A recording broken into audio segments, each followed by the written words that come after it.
வணக்கம் என் மதிப்புக்குரிய தமிழ் மக்களே. இன்றைக்கி எந்த படத்தோட அப்டேட் பார்க்க போகிறோம்னு பார்த்தீங்கன்னா, நம்ம லாரன்ஸோட பின்ஸ் படத்தோட அப்டேட் தான் பார்க்க போகிறோம்.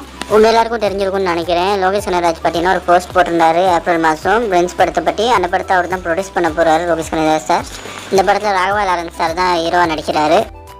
இந்த கதையை லோகேஷ் கனகராஜ் சார் தான் எழுதியிருக்காரு. ஆனால் இந்த படத்தை டைரக்ட் பண்ண போகிறார் லோகேஷ் கனகராஜ் சார் இல்லை. இந்த படத்தை டைரக்ட் பண்ணுறது இன்னொருத்தர். அவருக்கு அந்த டேரக்டர் யாருன்னு பார்த்தீங்கன்னா பாக்கியராஜ் கண்ணன். இவர் தான் அந்த படத்தை டைரக்ட் பண்ண போகிறாரு. லோகேஷ் கனகராஜோட G squad, the route and passion studio இவங்கெல்லாம் சேர்ந்து தான் அந்த படத்தை ப்ரொடியூஸ் பண்ண போகிறாங்க. அண்ட் எல்லாத்துக்கும் ஆச்சரியமான ஒரு விஷயம், ஒரு மாசான ஒரு அப்டேட் இருக்குது. என்னென்னு பார்த்தீங்கன்னா, இந்த படம் பார்த்தீங்கன்னா எல்சியூக்குள்ளே இருக்கான். ஆமாம், இந்த படமும் எல்சியோட சேரப்போ தான்.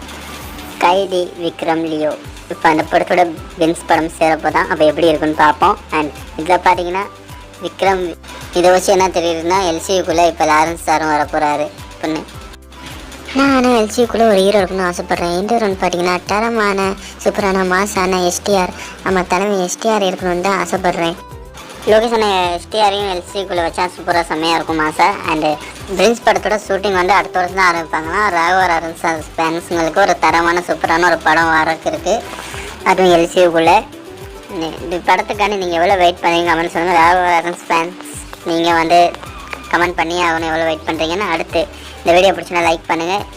இது போல் தமிழ் படத்தோட அப்டேட் தெரிஞ்சிருக்கு. சேனலை சப்ஸ்கிரைப் செஞ்சு வச்சுக்கோங்க. பெல் பட்டனை கிளிக் பண்ணி வச்சுக்கோங்க. அப்போ தான் நான் போடுற வீடியோலாம் உங்களுக்கு கரெக்டாக சேரும்.